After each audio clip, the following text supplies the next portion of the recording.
Hola, ¿qué tal? Bienvenido a su programa Creciendo en la Palabra. Estamos avanzando ya en esta lección. Hoy estudiaremos la lección número 8 que se titula Ministrar como Jesús. Una lección muy importante, muy práctica para nuestra vida espiritual. Y para ayudarnos con el repaso de esta lección, está con nosotros el pastor Abraham Ramírez. Pastor, bienvenido. Gracias, pastor. Vamos a ver esta lección tan interesante. Así es, así es. Seguramente vamos a aprender muchas cosas nuevas, vamos a poder visualizar algunos asuntos importantes para nosotros. Y también está con nosotros el pastor David Marván. Pastor, bienvenido a este espacio. Muchas gracias, Pastor Jorman. Es para mí un gusto estar nuevamente con ustedes para repasar esta lección de escuela sabática. Ahora sí que hemos estado repasando muy bien, analizando los asuntos y hemos tomado los tres elementos más importantes de la lección, son los que nos van a guiar en este repaso. Los tres tópicos son, en primer lugar, la obra compasiva de Jesús. En segundo lugar, la obra sanadora de Jesús. Y en tercer lugar, el mayor interés de Jesús. Esos tres tópicos encierran el centro de la lección de esta semana. Y entonces vamos a pedir la bendición de nuestro Dios, vamos a pedirle al Espíritu Santo que esté con nosotros para este repaso. Bendito Dios, Señor, queremos en primer lugar agradecerte porque tenemos esta oportunidad de poder compartir con nuestros hermanos a través de este programa el repaso de la lección de esta semana. Y queremos pedir la conducción de tu Espíritu Santo, que nos guíes, que nos acompañes y que cada palabra que se exprese lleve tu aprobación y sea para la edificación de tu iglesia. Te lo pedimos en el nombre de Cristo Jesús. Amén. Amén. Querido hermano, permanece con nosotros y ya comenzaremos con el repaso de esta lección.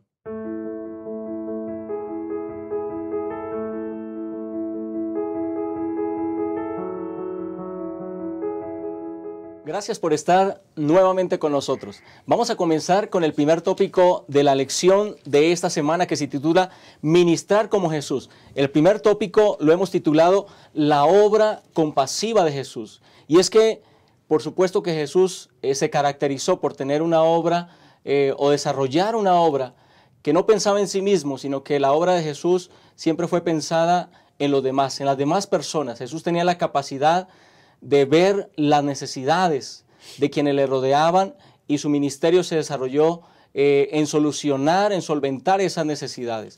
Y entonces vamos a comenzar con la primera pregunta que se la voy a hacer al pastor Abraham. Con base en esos pensamientos de Jesús, ¿con qué comparó Jesús a sus seguidores? Sí, pastor, gracias. Vamos a ver en esta lección cómo Jesús ministraba a la gente, ¿no?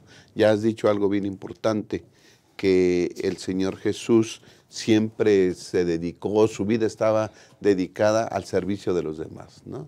Una vida desinteresada totalmente, una vida que se llenaba pero supliendo las necesidades de los demás, ¿sí? Y la actitud de Jesús, así se llama la parte del domingo, era una actitud de aceptación. Él nunca rechazó absolutamente a nadie, ¿no? Él siempre atrajo a la gente, no importa qué situación social estaba, ¿verdad? Ni de qué etnia eran, todos. El Señor Jesús tuvo una actitud de aceptación, una actitud incluyente.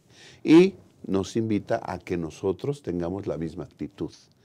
Por eso es que nos compara y el Señor Jesús dice, vosotros sois la sal de la tierra, ¿no? ¿La sal qué hace? Bueno, la sal dice que era un elemento bien importante en los tiempos del Señor Jesús. Llegó a ser hasta moneda de cambio, ¿no? En el sistema económico, pues era una moneda de cambio. Pero yo creo que lo que más quiere dar a entender el Señor Jesús es que era un elemento conservador, ¿sí? Se le pone sal a alimentos para que no se echen a perder. Así que el Señor Jesús nos invita a ser un elemento conservador ¿verdad? Estamos llenos o vivimos en un mundo lleno de pecado. Nosotros hemos de conservar lo justo, lo recto, la verdad, ¿verdad? Para que la gente también pueda vivir de esa manera. Además, la sal le da sabor a los alimentos. Nosotros hemos de darle sabor a la vida, no tan solo la nuestra, porque Dios quiere que tengamos vida y que la vivamos en abundancia, pero sí, también la vida de los demás, ¿sí? Con una palabra de ánimo, con una palabra de esperanza, con actitudes de aceptación, como lo hacía el Señor Jesús, le damos sabor a la vida de otras personas. Así que Dios quiere que seamos sal de la tierra. Así es, así que esas dos ilustraciones hablan del deseo de Jesús para su pueblo. ¿Qué más podemos decir de esas ilustraciones tan ricas que podemos sacarle provecho nosotros como iglesia de Jesús? Sí, muchas gracias, Pastor Jolman. Y quisiera, antes de mencionar la otra ilustración que aparece aquí en este día, si me permiten, agarrar un concepto que ya mencionó el Pastor Abraham y enfatizarlo todavía un poco más, porque me parece que es muy importante en cuanto a la actitud que Jesús tenía hacia los demás. Por aquí aparece un pensamiento de que la religión de los escribas, de los fariseos, de los saduceos, era ser evasivos hacia las demás personas. Es decir, veían a una persona que era un pecador y ellos, por no querer contaminarse, no se juntaban con el pecador. Sin embargo, de Jesús se menciona que él, pues inclusive hasta los pecadores recibía, se sentaba a la mesa a comer con ellos, los tocaba, estaba en comunión con las personas con las que los escribas no estaban. Y miren, creo que es un punto importante. Porque quizás sabemos así algunos cristianos que hasta el día de hoy de pronto nos dicen, no, pero ¿cómo nos vamos a juntar con aquellas personas si ellos son alcohólicos? O no, estos están en adicciones, o esas personas hablan con groserías. ¿Cómo nos vamos a juntar con ellos? No sé si de pronto también recordamos el concepto de los ermitaños, ¿no? Aquellas personas que se apartan de la sociedad para vivir aislados. De pronto podríamos decir que algunos hermanos de nuestra iglesia podrían ser ermitaños adventistas, ¿no?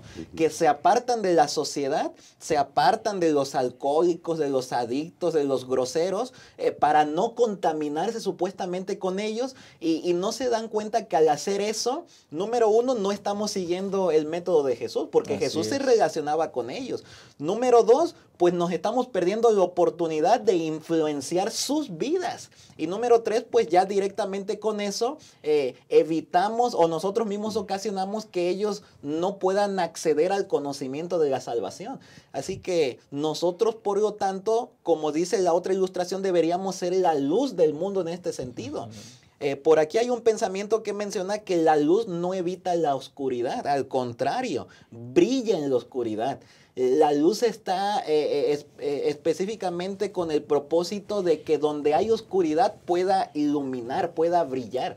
Es por eso que aquí el pensamiento bíblico es: no vamos a prender una lámpara y la vamos a poner debajo de la cama, sino que la vamos a poner en un lugar donde puede iluminar a los demás. Y el cristiano, nosotros como adventistas del séptimo día, deberíamos ser así. Una luz en la oscuridad que nos rodea, en la oscuridad de la sociedad. Nosotros deberíamos iluminar a los demás con lo que nosotros conocemos, sabiendo que nos está haciendo efecto a nosotros, poderlo también compartir con los demás. Esas dos ilustraciones son magníficas, ¿no? La luz que penetra en las tinieblas, ¿no? Y hablando de la sal, pastor, alguien dice que si la sal se queda en el salero, no sirve no sirve de nada, ¿no? Entonces eso quiere decir que nos debemos de mezclar con la gente para darle sabor a las vidas de esas personas. Es un desafío entonces para nosotros como iglesia, es un desafío en primer lugar que Jesús nos dejó el ejemplo, pero también pone estas ilustraciones para desafiar a su iglesia, que podamos ir a las personas, que seamos luz y que le demos sabor a la vida de las personas.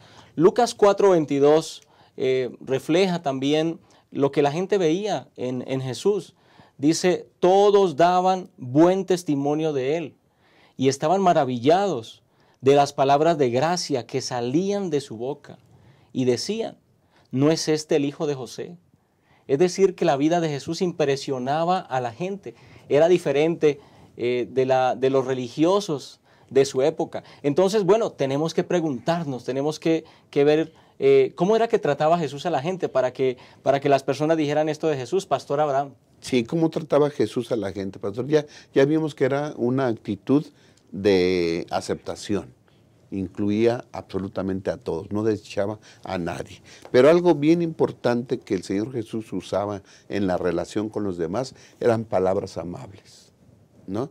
Dice lo que se leyó, Lucas 4:22, que sus palabras eran llenas de gracia, ¿no? Ningún insulto salía de la boca del Señor Jesús, ninguna palabra ofensiva salía de la boca del Señor Jesús, ¿no? Y aquí se nos presentan dos ejemplos de este soldado, ¿verdad? Que tenía a su siervo enfermo, y entonces el Señor dijo de él: ni siquiera en Israel he hallado una fe como esta. Exacto. ¿No? Entonces, aunque él no las escuchó directamente, ¿verdad? Pero yo creo que él se sintió especial cuando el Señor Jesús le dijo que su fe era real y era una fe especial. Y al escriba que contestó correctamente acerca del gran mandamiento, ¿verdad? Del mandamiento más grande, el Señor Jesús le dijo: no estás lejos del reino de Dios. Ay, entonces, qué satisfacción escuchar esas palabras tan amables, tan significativas, elogios, ¿verdad? Entonces, son cumplidos que se hacen y son elogios que se hacen. Ahora, el Señor Jesús no engañaba a las personas tampoco, no adulaba, elogiaba. Exactamente. ¿Sí? Porque puede ser que, bueno, a este hombre dice: Señor, tú tienes autoridad. Mira, yo tengo autoridad. Le digo a este soldado, va y viene. Si tú dices que esta enfermedad salga, va a salir, porque yo creo que tú tienes autoridad. Entonces el Señor Jesús fue el que dijo, ¿verdad? Le dijo: ni aún en Israel he hallado tanta fe. ¿Ok? Así que entonces la fe del soldado, del centurión, existía, claro, era real. Y por eso el Señor lo elogió. Un reconocimiento. Un reconocimiento a eso. Y la otra persona, el escriba, había contestado correctamente. Y le dice: no estás lejos del reino de Dios. ¿Sí? Fue un elogio, un cumplido, porque había sido verdadera la situación. No era una adulación que, pues aunque no, yo le digo cosas, entonces es una declaración hipócrita, ¿sí? Para ganar aceptación o no sé. Y nos invita el Señor Jesús a que seamos igual que Él, que podamos ver lo mejor de los demás, que podamos dar cumplidos, ¿por qué no? Que podamos elogiar cosas que son verdaderas, ¿verdad? Como estos dos ejemplos que hemos visto. Así que esa manera de tratar a las personas abre puertas. Así es. Esa manera de tratar a las personas hacen que de pronto, si estaban en guardia, bajen la guardia y están más susceptibles a escuchar un mensaje. ¿Qué más podemos decir de esa manera como Jesús trataba a la gente? Sí, muchas gracias, pastor. Quisiera agregar también, qué interesante que, como dice allí la lección, Jesús trataba de extraer lo mejor de las personas. Y desde aquí podemos ver que Jesús trataba de buscar lo positivo aún en lo negativo. Porque el primero era un soldado romano. Los romanos están oprimiendo, ¿no?, a la nación del pueblo de Dios allí. Y alguno pudiera decir: oye, ¿y por qué Jesús está ayudando a ese? ¿No? Nos tiene que ayudar a nosotros. ¿Por qué está dando buenas palabras a esta persona? Debería hablar buenas palabras de nosotros, ¿no? Lo mismo sucede en el otro incidente. La otra persona también era una persona que lo estaba retando. Estaban tratando de entrampar a Jesús. Y a pesar de que Jesús sabía eso, aún a él le dice: no estás lejos del reino de Dios. Me maravilla esa actitud de Jesús. Porque aun cuando lo querían entrampar, aun cuando estaban pensando en este segundo caso hacerle daño, aún así busca algo positivo y da un elogio, como ya mencionaba el pastor Abraham. Evidentemente estas palabras desarmaban a las personas. Y podemos encontrar otros ejemplos en la escritura más, ¿no? Por ahí está Natanael, ¿no? Que de pronto pensaba: ¿a poco de Jerusalén va a salir algo bueno? Y cuando Jesús llegaba y le decía unas cuantas palabras, ¡wow! Ya lo reconocía como el Mesías, ¿no? Me maravilla porque inclusive aquí aparece un texto extraordinario. Isaías 42:3, ¿no? Menciona que Jesús Era tan compasivo que inclusive tenía cuidado de no herir innecesariamente a alguien que acababa de llegar a la fe, ni apagar aún las brasas más pequeñas. Como dice Isaías, no quebrará la caña cascada, ni apagará el pábilo que humeare. Qué interesante que Jesús tenía tanto cuidado de las personas que cuidaba sus palabras, pues. Y esa misma actitud que Jesús tenía es la que nos invita a que nosotros tengamos. Colosenses capítulo 4, versículos 5 y 6 dice, Colosenses 4, 5 y 6, andad sabiamente para con los de afuera, redimiendo el tiempo.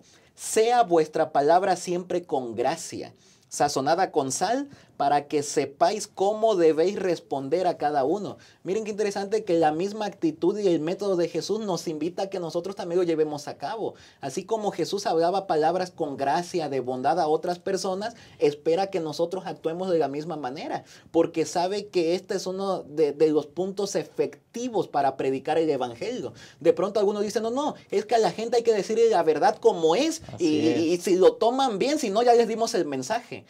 Quizás en algún momento, no sé si los que estamos dirigiendo nos hemos equivocado o los que escuchan han entendido un poco mal. Sí, nuestra tarea es llevar el mensaje, no convertir a la gente, pero también nuestra tarea es llevar el mensaje de la mejor forma posible.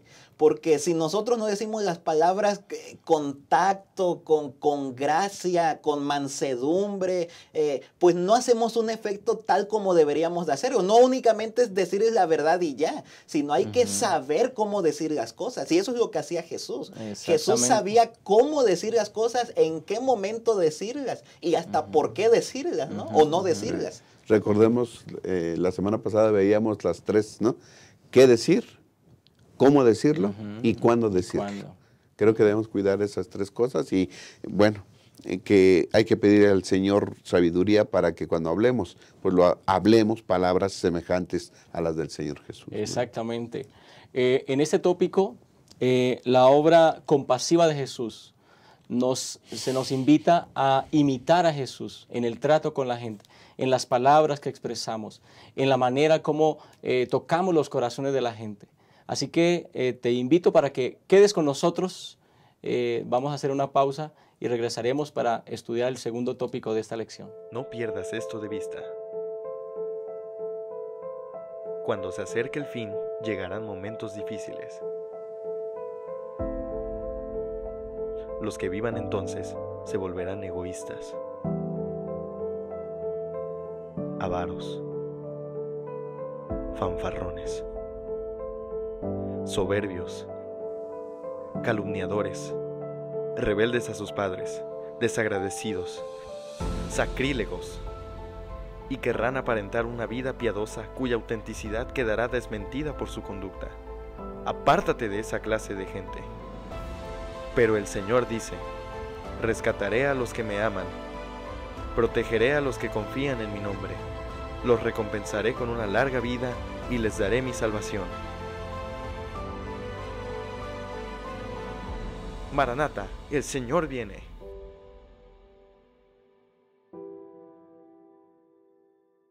Muy bien, querido hermano, regresamos, estamos de vuelta. Ahora vamos al tópico número 2, el impacto de la palabra. Y quiero comenzar leyendo lo que fue el texto, el versículo de memoria, Isaías 55:11, que dice, así será mi palabra, que sale de mi boca, no volverá a mí vacía, sino que hará lo que yo quiero y será prosperada en aquello para lo cual la envié.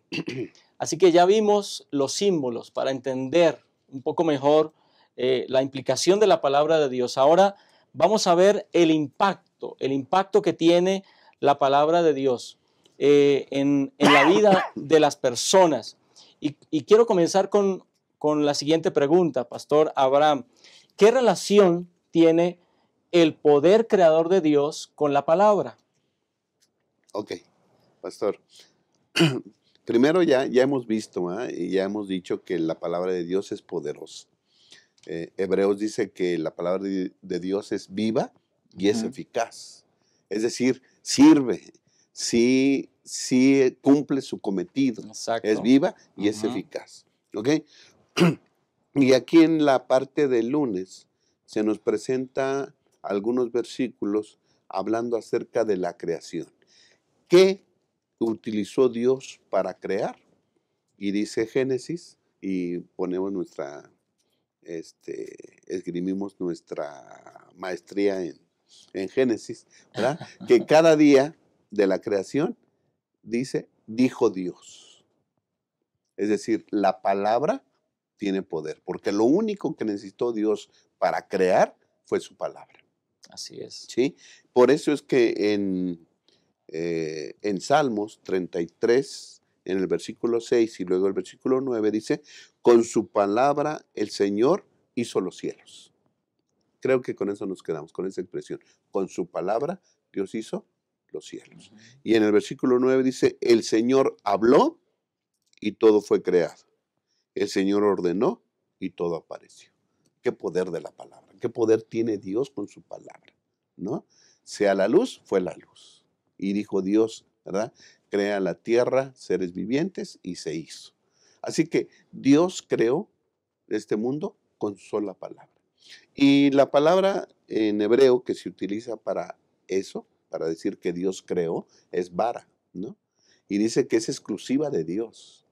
Esa palabra es exclusiva para Dios. Cuando Dios es el sujeto, entonces bara. ¿Por qué? Porque ningún ser humano puede bara. Ninguno puede crear. ¿Por qué? Porque el hombre cuando hace algo, utiliza algo que ya existe. ¿Sí? Si hacen un mueble de madera, bueno, ya existe el árbol para que venga la madera y hacerla, ¿no? Se usa otras palabras, en hebreo es asa o yatzar, cuando se refiere al hombre que hace algo. Pero cuando Dios hace, cuando Dios crea, se usa la palabra bara. ¿Por qué?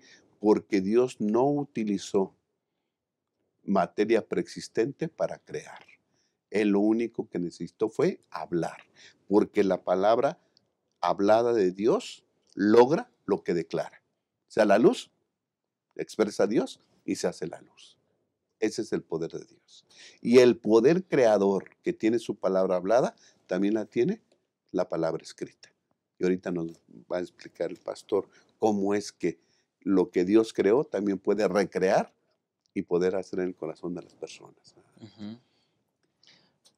Efectivamente, pastor, a mí me llama mucho la atención una cita que aparece en este día del libro de Educación, página 126. De hecho, esta cita ya había aparecido en otra lección anteriormente. Dice, en la palabra de Dios está la energía creadora que llamó los mundos a la existencia. Esta palabra imparte poder, engendra vida. Cada orden es una promesa aceptada por la voluntad, recibida en el alma. Trae consigo la vida del ser infinito, transforma la naturaleza y vuelve a crear el alma a la imagen de Dios. Ya que estaba tocando ahorita la palabra vara, de crear, que como ya mencionó usted, únicamente Dios es el que puede crear de la nada. Qué interesante que en Salmos 51:10 aparece esta misma palabra, pero ya ahora siendo el objeto, no los cielos y la tierra como en Génesis 1:1, sino el mismo ser humano. Salmos 51:10 dice ahí, es un texto que quizás varios se saben de memoria: crea en mí, oh Dios, un corazón limpio y renueva un espíritu recto dentro de mí. De tal manera que Dios es el único que puede inclusive restaurarnos, transformarnos a su imagen, como dice esta cita, ¿no? Dios es el único que puede en nosotros crear un espíritu recto, un corazón nuevo. Y efectivamente eso es lo que hace la palabra de Dios en el corazón humano. Toda persona que estudia la palabra de Dios no vuelve a ser la misma.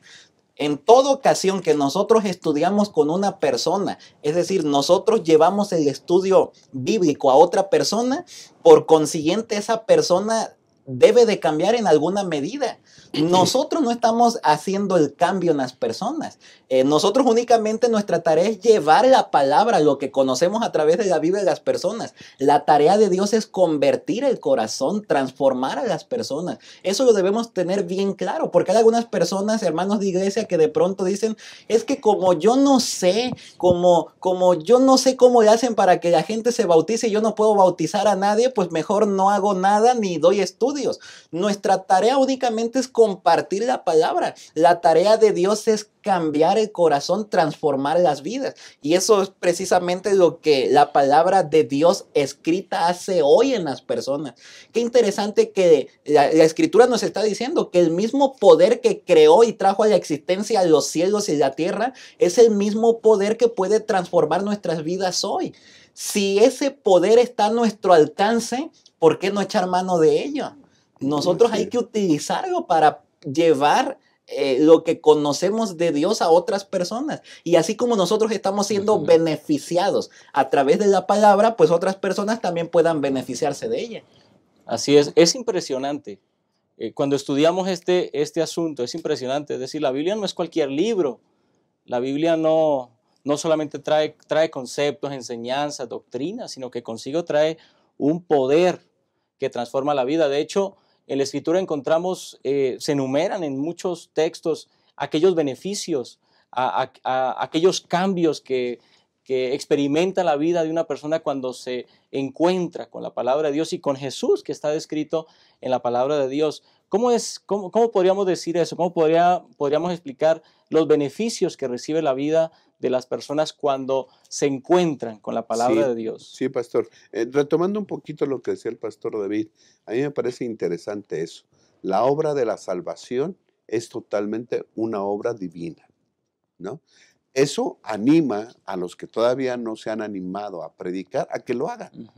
Nuestra tarea es presentar la verdad, predicar la palabra. El cambio, la transformación, la hace Dios, ¿sí? Porque como decía él, a lo mejor no nos animamos porque, pues, ¿cómo le hago, verdad? Yo no tengo ese poder para convencer a las personas. No las va a convencer usted. Usted presente la palabra y Dios va a hacer el trabajo. Pero también puede ser la otra, ¿verdad? Que hay gente que dice, pues yo he convertido a muchas personas. Cálmate, hermano. No eres tú el que lo hace, es Dios quien obra, porque la obra de la salvación, de la transformación es una obra divina. Es como el de la semilla que mencionaba el pastor también. Se siembra la semilla, ¿verdad? Y el que da el crecimiento es Dios. Es Dios. Así exacto. que anímate, la obra es de Dios, somos colaboradores nada más. Y es muy beneficioso estudiar la santa palabra de Dios, pastor. Muchas bendiciones. Dice que cuando nosotros nos apropiamos de las promesas de Dios, entonces llegamos a ser participantes de la naturaleza divina. Nos asemejamos cada día más a Cristo Jesús. ¿Sí? Ser semejantes a Cristo Jesús. Además somos sobreedificados en la palabra, ¿verdad? Y somos santificados en la palabra. Eso es algo bien importante, pastor. ¿Cómo es que Dios logra una transformación en nuestro ser? Cambian nuestras palabras, cambian nuestras actitudes, nuestros motivos, nuestros principios.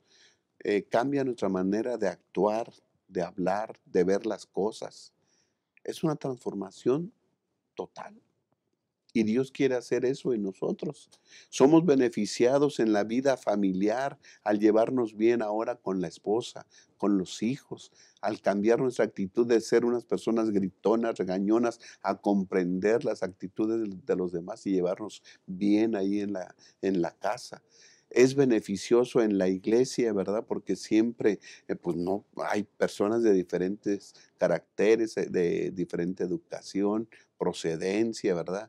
Entonces, el Espíritu, ¿verdad? A través de la Santa Palabra nos hace convivir afectuosamente y cristianamente con los demás. Somos una luz en el trabajo, en la escuela.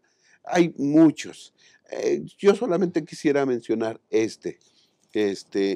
lo que dice 2 Timoteo 3:14. Dice, tú persiste en lo que has aprendido y en lo que te persuadiste, Y dice el 15, que desde la niñez has conocido las sagradas escrituras, ¿sí? Las cuales te pueden hacer sabio para la salvación. Yo con eso me quedo. ¿Queremos ser salvos? Leamos la Biblia. Amén. Una persona que pretende, que intenta, que va hacia la salvación, tiene que ser alguna vez confrontado con la santa palabra de Dios, ¿sí? Escuchar la palabra de Dios, leer la palabra de Dios, pero se tiene que confrontar con la Biblia el que quiere ser salvo. Amén. Así es, esa es la realidad del corazón humano, encontrarse con la palabra de Dios y recibir esos beneficios. Pastor David, ¿qué más podemos decir al respecto? Estoy en la misma sintonía con el pastor Abraham. Efectivamente, estudiar la palabra de Dios tiene muchísimos beneficios. La lección nos tocaba varios de ellos, pero no se limita únicamente a esto. Trae infinidad de beneficios, bendiciones. Ya el pastor Abraham inclusive mencionó varios que no están aquí en la lista. Pero aquí en la lista veíamos algunos, podríamos meterlos quizás en el área espiritual, pues tiene propósitos redentores, tiene propósitos salvíficos, nos hace sabios para la salvación, para la vida eterna. Pero saben que una vez una persona trajo a mi mente, sí, está bien que la palabra de Dios, que lo religioso, Jesús, me trae beneficios para la vida eterna, pero ¿trae beneficios para mí ahora? Y yo le dije, claro que sí. Y me quedé pensando que a lo mejor así pensamos muchos, ¿no? Qué bien que traiga beneficios para la vida eterna, pero eso como que todavía falta mucho para que llegue. Pero ¿qué beneficio trae para mí ahora? Y en realidad la palabra de Dios trae muchos beneficios también ahora. Ya el pastor Abraham mencionaba algunos de ellos. De hecho, hay estudios ya elaborados científicos que mencionan que estudiar la palabra de Dios nos trae a nuestra vida menos estrés. Vivimos con menos depresión, menos ansiedad. Ustedes saben que hoy día las enfermedades están azotando sobre ese lado que tienen que ver con las mentales. Hoy mismo se necesita mucho paz en medio de la incertidumbre que estamos viviendo. La palabra de Dios en realidad ahora trae paz a los corazones, trae un bálsamo sanador. Había una parte por aquí en la lección que nos invitaba a meditar, ¿no? Cuando hemos estado nosotros en situaciones difíciles, ¿de qué manera nos ha ayudado la palabra a nosotros? Y yo me ponía a recordar, sí, yo he estado en problemas, en enfermedades, en problemas muy serios y la palabra de Dios en realidad es una aliciente a nuestra vida. Trae paz a nuestro corazón. Yo no sé, bueno, sí sé ahora, ¿no? Pero antes decía, yo no sé qué sucede que en este momento de dificultad leo la palabra de Dios y me calmo, me tranquilizo. Y en realidad ahora entiendo que es el poder de Dios a través de su palabra. Dios nos habla pues a través de la Biblia. Es por eso que debemos aprovechar ahora todos los beneficios que la palabra de Dios tiene y debemos dedicar tiempo cada día para estudiarla, porque de hecho la palabra tiene temas de todo, para saber criar a nuestros hijos, para tener un matrimonio mejor y más duradero, inclusive hasta para cómo va a rendir nuestro dinero. La Biblia nos menciona el plan 310, ¿no? 310 lo llaman por allí. Bueno, trae para todo, hay beneficio para todo en la palabra de Dios. Dicen a veces, preguntan, ¿cuál es tu versículo favorito? Yo les digo, pues no sé, depende del problema, de la situación que estoy viviendo, porque la palabra de Dios tiene algo en cualquier situación que estamos. Es viva y es eficaz. Eso es maravilloso. Así que hemos visto, claro, falta tiempo para expresar tantas bendiciones, tantos beneficios de la palabra de Dios. Y por supuesto, bueno, quiero terminar esta parte compartiendo un pequeño párrafo del Conflicto de los Siglos 611. Es una ley de la naturaleza intelectual y de la espiritual que llegamos a ser transformados por medio de la contemplación. La mente se adapta gradualmente a los temas en que se ocupa. Se llega a asimilar lo que se acostumbra a amar y reverenciar. Y entonces tengo que terminar preguntándote, ¿cuáles son las bendiciones que has recibido a través del estudio de la palabra? ¿Has sido beneficiado, has sido bendecido a través del estudio de la palabra?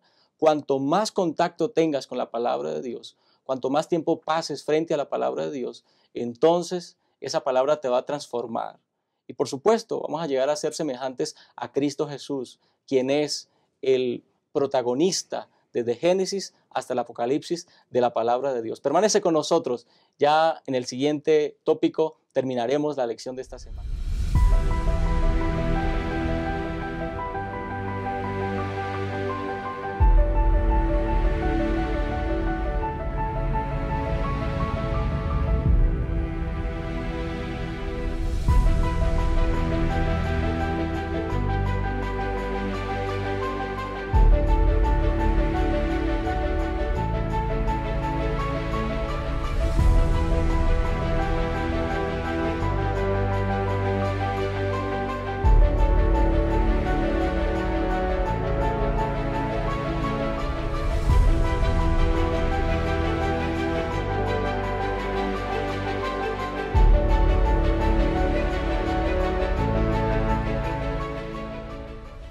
Querido hermano, hemos llegado ya al último tópico de la lección de esta semana, una lección muy interesante, y vamos a tratar el último tópico que hemos titulado El mayor interés de Jesús. Y ahora vamos a hablar de algo más, bueno, hemos hablado de asuntos prácticos, pero ya a manera de conclusión, ya cerrando la lección de esta semana, Pastor Abraham, ¿qué espera ver entonces Jesús en la iglesia del tiempo del fin? Sí, pastor, las parábolas y lo que nos dice Mateo 24 y 25 nos coloca en nuestros días, en los días finales de este mundo, ¿no? Entonces, en el capítulo 24 de San Mateo se nos habla acerca de lo que nosotros conocemos como las señales, ¿no? Llegan los discípulos, elogian la construcción del templo, la arquitectura del templo, y dice el Señor Jesús, pues va a llegar un día en que no quedará piedra sobre piedra. Y entonces los discípulos, pues, ¿cuándo va a ser esto? ¿Verdad? Y en fin, el Señor Jesús empieza a decir las señales que van a ocurrir. Mezcló, ¿verdad?, las señales de la destrucción de Jerusalén y con las señales antes de su venida. Y bueno, eso lo conocemos, pero y el capítulo 25 nos habla acerca de qué es lo que debe y qué actitud deben tener los que componen el pueblo de nuestro Dios, ¿sí? Y lo hace en base a 3 parábolas, ¿sí? Y en ellas nos dice qué es lo que Dios espera de sus hijos en estos últimos días. Está la parábola de las 10 vírgenes, está la parábola de los talentos y está la parábola de las ovejas y los cabritos, ¿no? Y dice que la parábola de las 10 vírgenes nos enseñan a tener una vida genuina, ¿sí?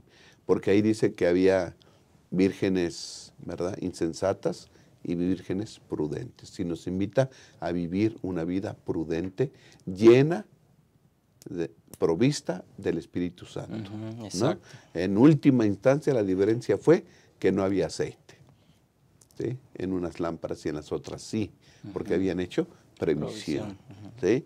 Y entonces se nos dice que el Espíritu Santo debe regir nuestra vida. El Espíritu Santo debe utilizarnos, debe guiar nuestra vida a estar siempre cerca de Cristo Jesús. Así que una de las características es que dejemos que el Espíritu Santo guíe nuestra vida.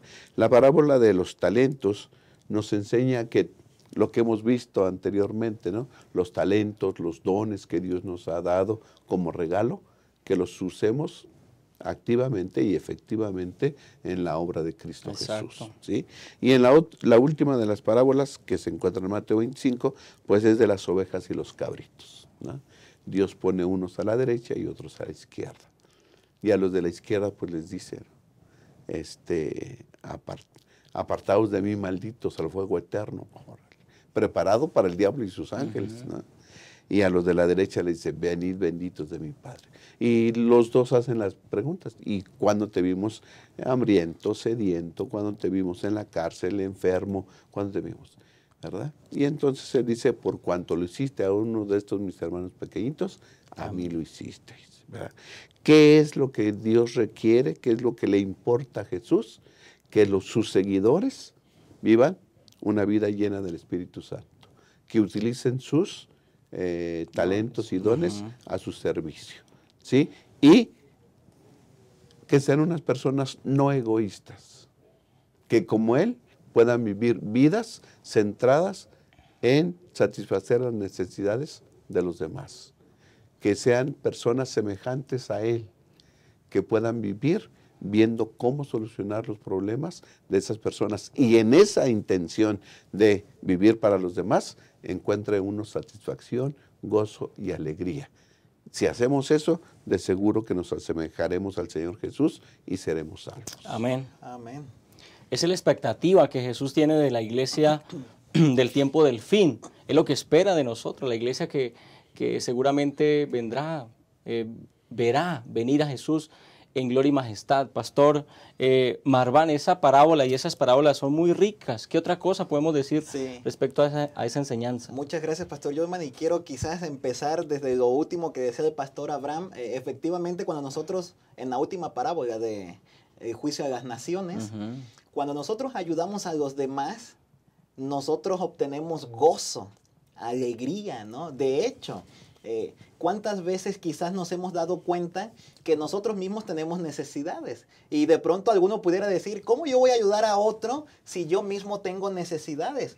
Pero no sé si se han dado cuenta que aunque tenemos necesidades y ayudamos a otro y nos hace sentir bien, estamos contentos y olvidamos nuestra necesidad o de alguna otra manera el Señor cubre nuestra necesidad.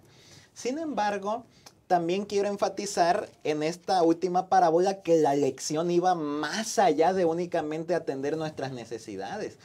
De hecho, quizás alguno de nosotros no había visto esto hasta esta lección.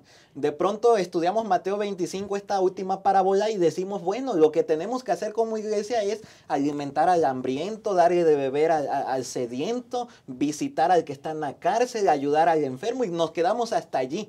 Actividad filantrópica, y no está mal, ya lo hemos dicho. Sin embargo, lo que estamos viendo en la lección de escuela sabática es que tenemos que ir más allá. Exacto. Eso no es el fin.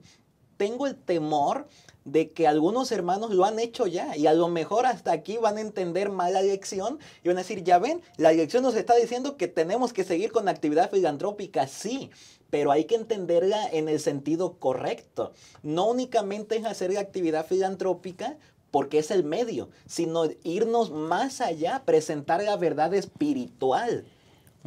La lección nos decía, a lo mejor esta parábola tiene algo más. A lo mejor no únicamente está hablando de hambre y sed física, sino hambre y sed espiritual de la persona de Jesús. Y miren que esto es así. Saben que yo he podido participar, he tenido el gusto de participar en ministerios de cárcel en Acapulco, de donde yo soy. Tenemos una iglesia dentro del reclusorio.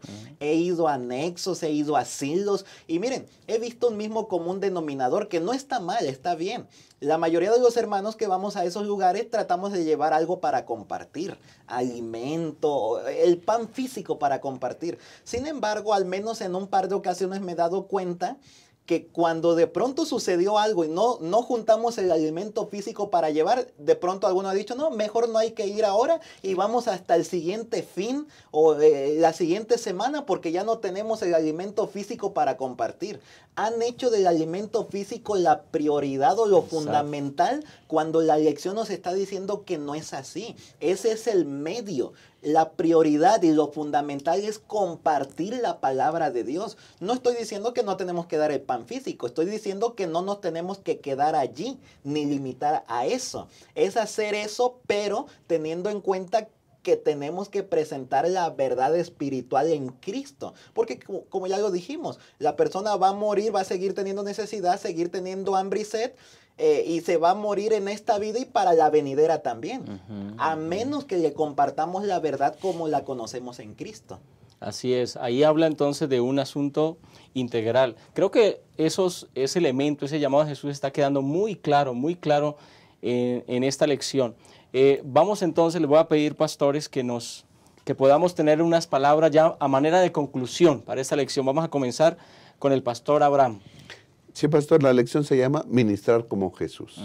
Es decir, debemos seguir los pasos y el ejemplo del Señor Jesús. ¿Cómo le hacía el Señor Jesús para ministrar? Bueno, una actitud. Tengamos una actitud incluyente, una actitud de aceptación. Nunca rechacemos absolutamente a nadie, ¿sí? Como el Señor Jesús aceptaba a todos, pues vamos a pedirle al Señor Jesús que nos ayude a aceptar, porque nosotros tenemos prejuicios y tenemos otras cosas, que Dios los quite de nuestro ser para que podamos nosotros aceptar a los demás. Además, una de las maneras en cómo el Señor Jesús aceptaba y reafirmaba lo positivo de los demás era con palabras de ánimo, con palabras, ¿verdad?, reconociendo lo bueno de cada persona. Exacto. Que Dios nos dé esa capacidad, porque se han puesto ejemplos, ¿verdad? Te doy una hoja donde pongas todo lo malo del otro y en otra hoja todo lo bueno. La de las características buenas queda cortita y la otra, pues deme otra hoja, ¿no?, para ponerle lo demás. Estamos acostumbrados a ver lo malo de los demás, ¿no? Que Dios nos dé la capacidad de ver lo bueno de los demás para poderlos ministrar de esa manera. Y el asunto del sanar, de la obra filantrópica, de llevar comida, de llevar ropa, que no nos quedemos ahí. Esas personas sí necesitan comer, sí necesitan ropa y otras cosas, pero necesitan algo más. Necesitan al Señor Jesús, necesitan reconciliarse con Dios. Y debiera ser nuestro propósito y debiera ser lo que nos motive esa necesidad, suplir esa necesidad. Porque como se dijo, cuando suplimos esa necesidad, se suplen todas las demás. Así es. Que Dios nos bendiga para tener esa visión y ver las cosas como Jesús las veía. Amén, amén. Gracias, pastor. Pastor David. Sí, efectivamente, ministrar como Jesús. A mí me gustaría invitarlos para que pudiéramos leer los evangelios, Mateo, Marcos, Lucas y Juan. Y sin duda alguna ahí encontraremos más luz en cuanto a cómo ministraba Jesús, cómo actuaba Jesús, cómo trataba a los demás, cómo les daba palabras de simpatía, bondad y gracia, cómo inclusive miraba que era lo más importante. Lo que vimos durante esta semana es lo que con la ayuda de Dios, pidiéndole el poder del Espíritu Santo, deberíamos tratar nosotros de llevar a cabo. Así que ojalá que nosotros seamos aquellos que no nos quedemos a medias. Bueno, hay algunos que quizás ni a medias se quedan, ¿no? Pero llevemos a cabo el método de Cristo. Busquemos hacerles bien a las personas. Busquemos mostrar simpatía ante los demás, ganarnos su confianza, de tal manera que cuando les presentemos a Jesús y les digamos así como Jesús, síganme, inmediatamente van a seguir al Maestro, porque ya hicimos todo el proceso. Ojalá que cada uno de nosotros pueda cooperar con la obra que el Señor Jesús nos encomendó. Gracias, gracias, Pastor David. Quiero, para ir terminando esta lección tan importante, tan práctica, compartir un parrafito que está en el comentario de la lección, que dice así: no hay nada más importante para Jesús que salvar a las personas perdidas. Jesús no sanaba a las personas para que simplemente pudieran regresar a su vida de pecado más saludables. Aliviaba el sufrimiento físico para revelar el amor del Padre y proporcionar evidencia tangible en su capacidad para sanar corazones. Todos los milagros físicos de Jesús sirvieron para ilustrar su poder divino para liberar de la esclavitud del pecado. Cada acción que realice la iglesia debe conducir a las almas a los pies de Cristo Jesús. La obra filantrópica de la iglesia es el camino para llevar a las personas hacia Cristo Jesús. Que tú y yo podamos aprovechar cada ocasión y cada oportunidad, que tu iglesia y mi iglesia podamos aprovechar cada oportunidad para llegar a las personas, pero no quedarnos ahí, sino traerlas a los pies de Cristo Jesús. Pastores, muchas gracias por estar acompañándonos en el repaso de esta lección. Y mis hermanos, que Dios les colme de bendiciones. Gracias por estar con nosotros. Te recuerdo y te invito a compartir este material con otras personas en tus redes sociales, como lo acostumbras a hacer. Y te esperamos la próxima semana para que sigas con nosotros aprendiendo acerca de estas lecciones tan importantes. Dios te bendiga.